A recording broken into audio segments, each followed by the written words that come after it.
Boa tarde, é chegado o momento de iniciarmos o estudo da série psicológica de Joana de Ângeles. E nós temos analisado o livro Psicologia da Gratidão. Estamos agora no 5º capítulo da obra. Lembramos que estudos anteriores estão disponibilizados no nosso canal no YouTube. E vamos então para a nossa introdução com um breve comentário de um texto do Espírito Emmanuel. Então, hoje o tema será o ser humano perante a sua consciência. É um dos itens do capítulo 5.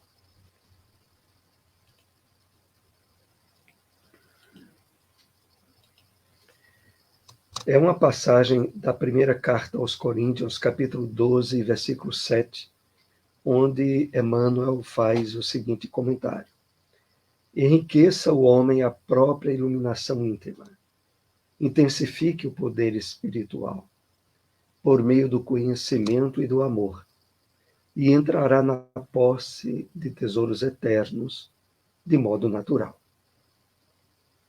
Então, Emmanuel aqui nos dá uma diretriz segura dos objetivos maiores da nossa experiência encarnatória: a posse de tesouros eternos, o despertar da consciência de imortalidade que está presente em todos nós, mas adormecida e entorpecida pelos valores materiais, pelas ilusões transitórias do corpo. E para superarmos tudo isso, ele nos orienta: enriqueça a própria iluminação íntima. Enriquecer a iluminação íntima significa, entre outras palavras, adquirir o conhecimento libertador da nossa verdadeira natureza, que é espiritual. E prosseguindo, Emmanuel diz: intensifique o poder espiritual por meio do conhecimento e do amor. A associação entre conhecer e vivenciar é aquela que tem por consequência o que Emmanuel chama de fé viva. A fé que significa a ação do conhecimento do bem, transformando a nossa maneira de viver e a nossa vivência dos ensinos do Cristo, que passam, então, a estabelecer de forma definitiva uma natureza nova em nós. E, fechando o comentário, Emmanuel diz: e entrará na posse de tesouros eternos, de modo natural.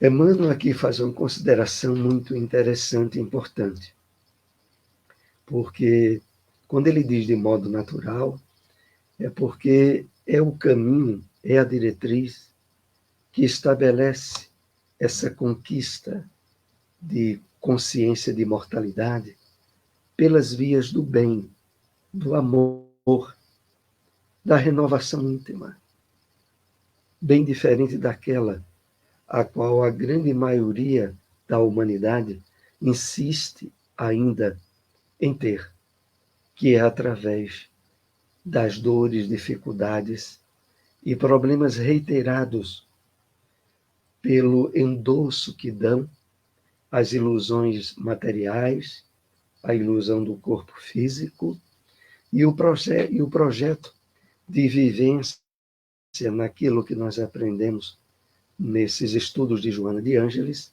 como sendo proveniente do mundo das sombras, do nosso passado, distanciado e desarticulado das leis divinas, e que agora temos através da revelação espírita e da psicologia de Joana de Ângeles, as diretrizes e roteiros ideais para alcançarmos isso que Emmanuel aqui coloca como vindo de modo natural.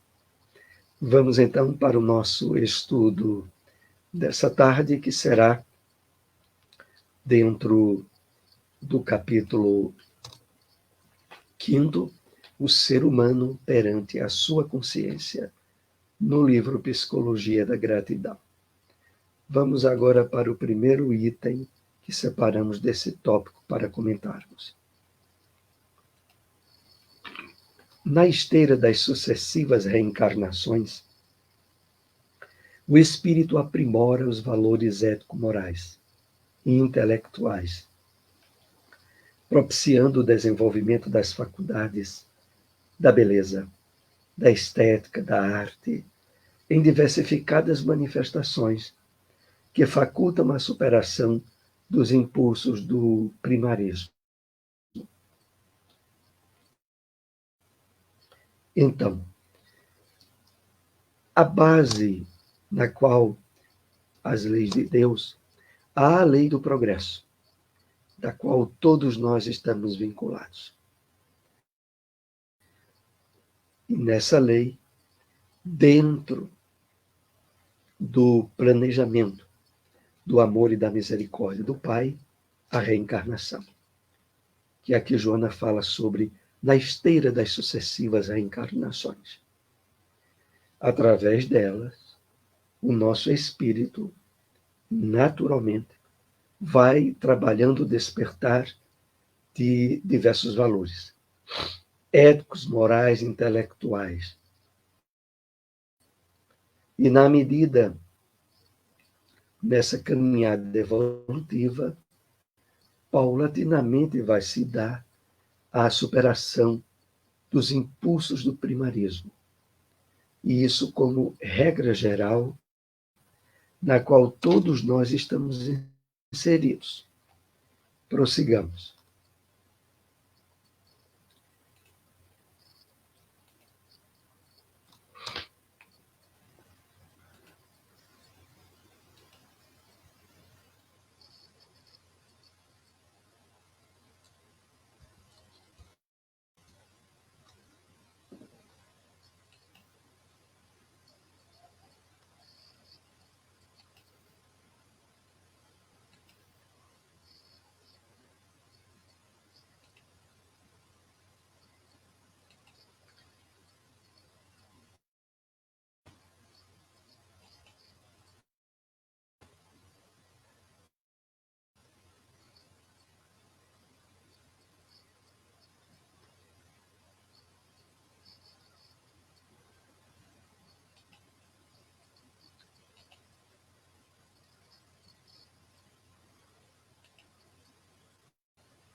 Estamos tendo aqui alguma dificuldade com o sistema de transmissão. Um momentinho só que nós estamos resolvendo.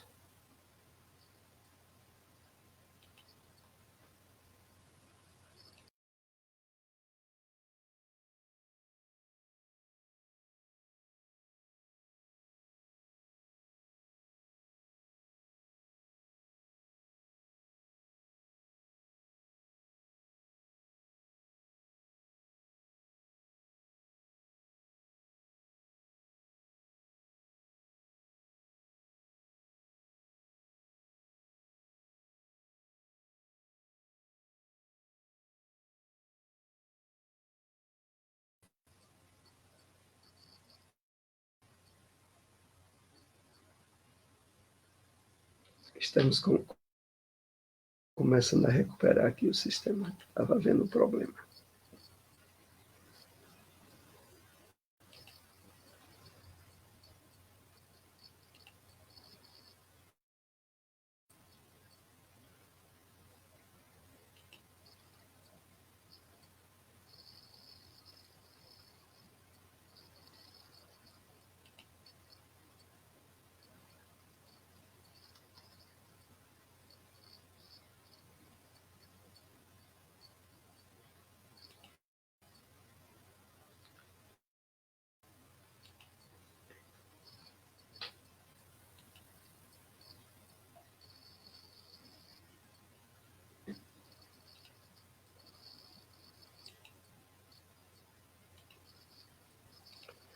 vivenciando em cada reencarnação uma ou várias faculdades éticas, as suas variantes enriquecidas do bem sobrepõem-se às anteriores tendências, fixando os valores espirituais que culminarão em plenitude do ser.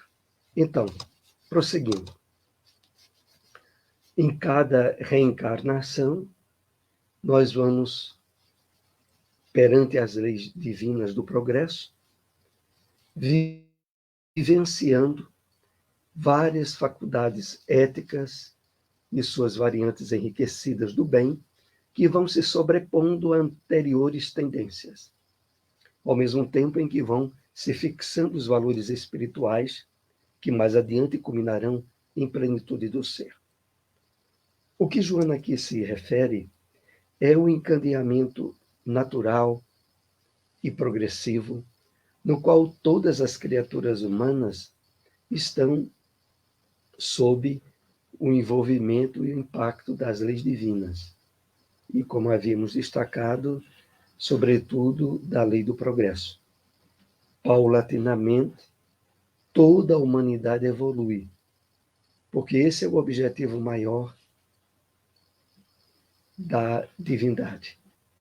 O progresso, a perfeição, a felicidade de todos nós.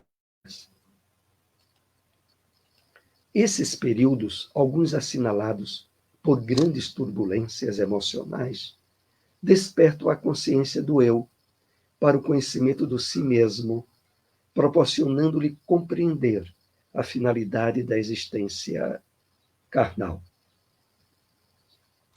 Então, ela se refere a esses períodos, às próprias experiências reencarnatórias, algumas assinaladas por grandes turbulências emocionais. Não obstante, elas vão despertando a consciência do eu e levando ao conhecimento do si mesmo, proporcionando-lhe compreender a finalidade da existência carnal. Então, independente de filiação religiosa e do nível de despertamento espiritual particular a cada um de nós, as leis divinas, de uma forma ampla, cuidam e tratam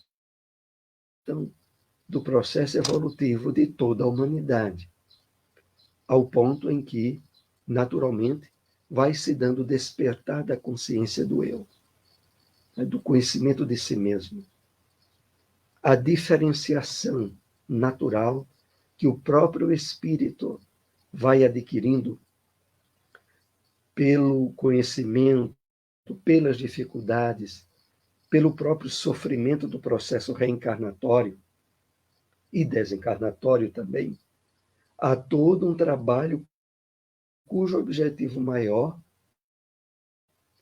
é a felicidade de todos nós. A princípio, claro, sendo indispensável a superação, o aprimoramento de diversas questões pessoais que tenham entrado em conflito com as leis divinas, como nós iremos ver adiante.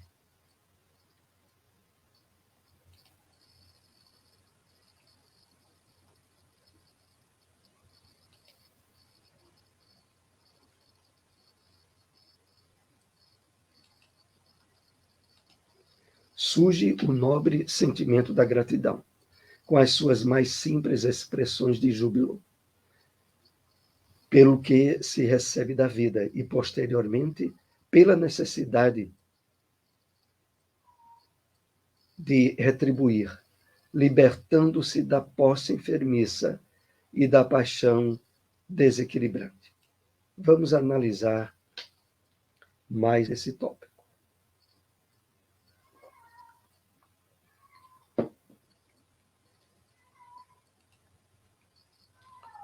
Então, através do próprio aprimoramento moral, espiritual, que a experiência humana vai conduzindo à humanidade, surge o nobre sentimento da gratidão, com as suas mais simples expressões de júbilo. Aqui o enfoque é da gratidão de uma forma ampla, que é bom lembrarmos, se diferencia daquela que estamos aqui trabalhando nesta obra de Joana de Ângeles, a gratidão como aquisição de virtude. Mas voltando aqui ao texto, e pelas simples expressões de júbilo, pelo que se recebe da vida, e posteriormente pela necessidade de retribuir, libertando-se da posse enfermiça e da paixão desequilibrante. O objetivo maior das leis divinas, por mais dificuldade que a própria criatura humana crie, há de ir se delineando, se realizando. E o surgimento da gratidão, de uma forma ampla, é consequência de um estágio de aprimoramento moral e intelectual que surge como consequência natural do processo evolutivo. Prossigamos.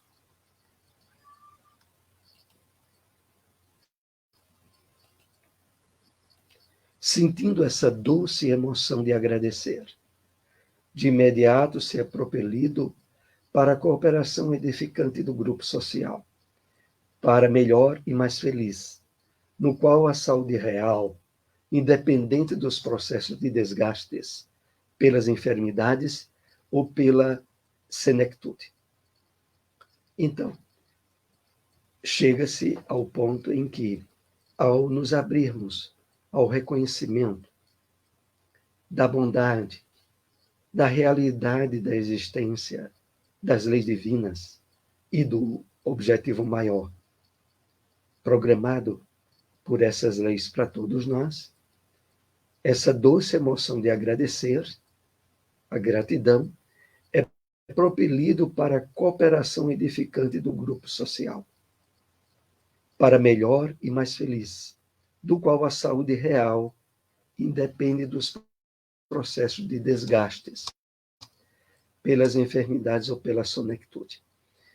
Aqui nós somos levados ao conhecimento de que, de fato, à medida em que nós trabalhamos conosco mesmos, a virtude da gratidão, e ela se estabelece de uma forma mais profunda, passamos a compartilhar, a influenciar com essa gratidão o meio social em que nos encontramos, desde a família, desde o ambiente de trabalho, aonde estivermos situados. E aqui Joana ainda salienta isso, no qual a saúde real independe dos processos de desgaste de enfermidades ou pela sonectude. É interessante esse ponto. A saúde real não tem a ver a estarmos apresentando determinadas enfermidades ou até mesmo doenças. Parece um contrassenso, mas, na verdade, Joana se refere, claro, à saúde pertencente como fator integral do nosso espírito, de estarmos vivenciando um nível de paz e de harmonia com as leis divinas que transcende questões temporárias, de desgastes, de doenças, que temporariamente podemos estar apresentando no corpo físico.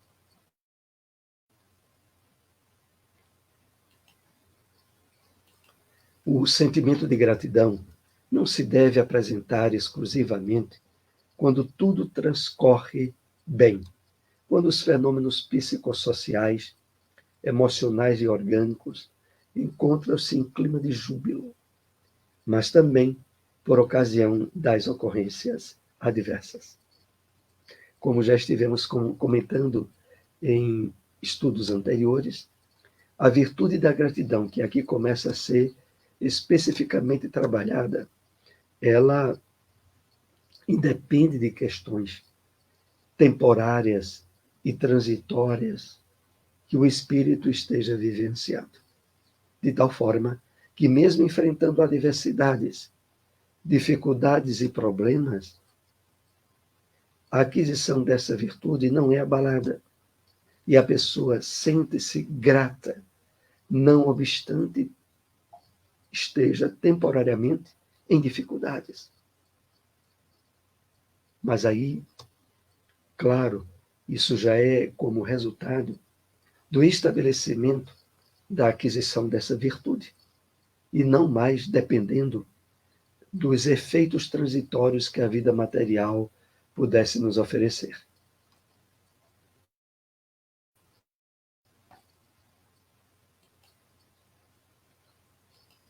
O desafio à gratidão difíceis, quando surgem as adversidades, que são também parte do processo desafiador da evolução. Que maravilha, né? O desafio à gratidão dá-se em tempos difíceis. É quando temos que enfrentar problemas que, de fato, estamos sendo testados sobre a verdadeira aquisição dessa virtude, como parte do processo desafiador da evolução.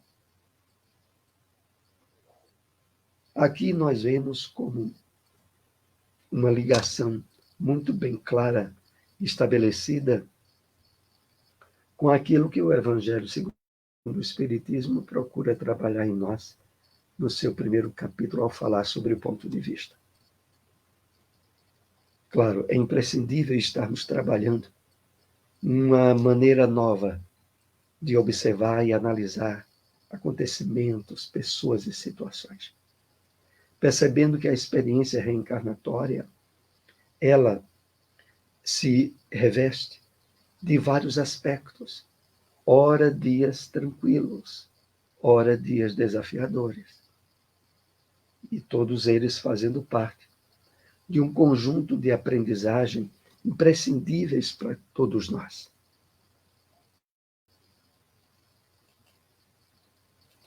Sem as experiências dolorosas, ninguém pode avaliar aquelas que são enriquecedoras e benignas, por falta de parâmetros de avaliação. Necessário, nesses momentos mais difíceis, liberar-se da raiva, da mágoa, evitando a ingratidão pelas horas felizes anteriormente vividas. Então, aqui Joana mais uma vez enfoca a percepção dessa virtude da gratidão quando bem trabalhada em nós. E ela diz: sem experiências dolorosas, não poderíamos avaliar aquelas que são enriquecedoras e benignas. Necessário, portanto, nesses momentos difíceis, liberarmos-nos, não nos envolvermos com raiva, mágoa, emoções de desequilíbrio, evitando assim a ingratidão que se daria pelas horas felizes anteriormente vividas. Como, infelizmente, ainda acontece com a grande maioria das pessoas, que mesmo vivendo, muitas vezes, estabilidades e momentos felizes duradouros, ao enfrentar problemas inesperados, dificuldades normais da vida de qualquer um, revolta-se, desequilibra-se emocionalmente e esquece totalmente os benefícios vivenciados antes de forma feliz e grata, que agora parecem ter totalmente desaparecido.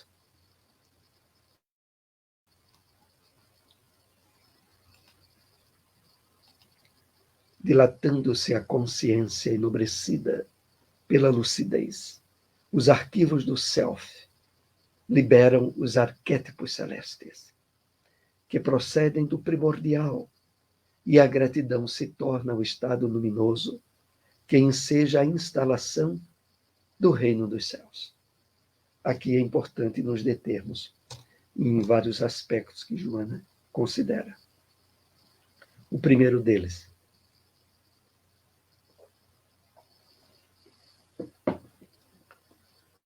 dilatar a consciência enobrecida pela lucidez. Isso vai se dando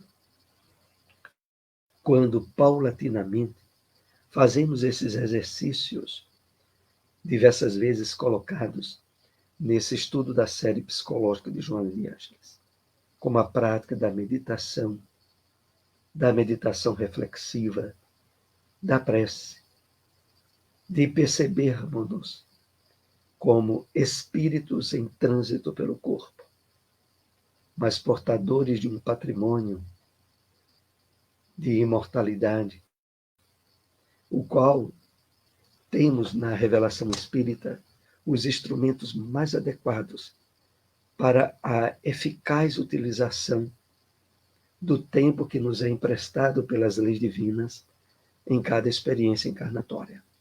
E por isso Joana continua dizendo: os arquivos do self liberam os arquétipos celestes. Como assim?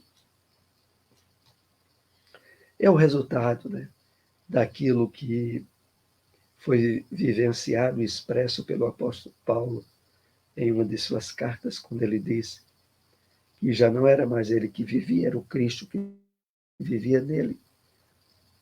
Os arquétipos celestes se refere a isso.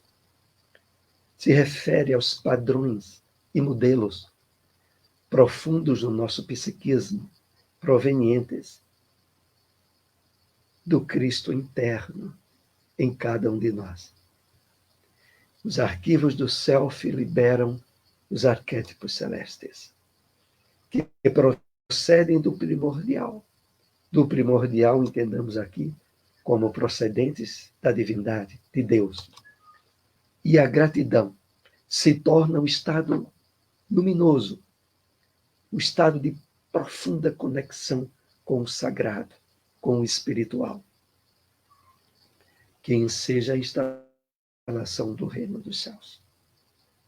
De fato, a vivência interior profunda de associação e de vivência do Cristo interno é propiciador do reino dos céus, que Jesus já havia dito a todos nós, que se encontrava no nosso íntimo. Claro, por enquanto ainda atrapalhado e aturdido pelas ilusões da matéria, pelas sombras ainda não superadas do nosso passado de desequilíbrio. Mas agora, esforçando-nos para dar passos firmes na direção harmoniosa com as leis divinas, nós caminhamos naturalmente para esse estado luminoso de conexão profunda. Isso é muito importante, porque é o resultado natural dos objetivos maiores das leis de Deus.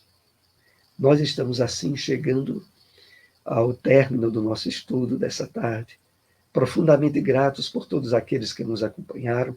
Se possível, compartilhem essas informações. Uma boa tarde a todos e até o nosso próximo estudo.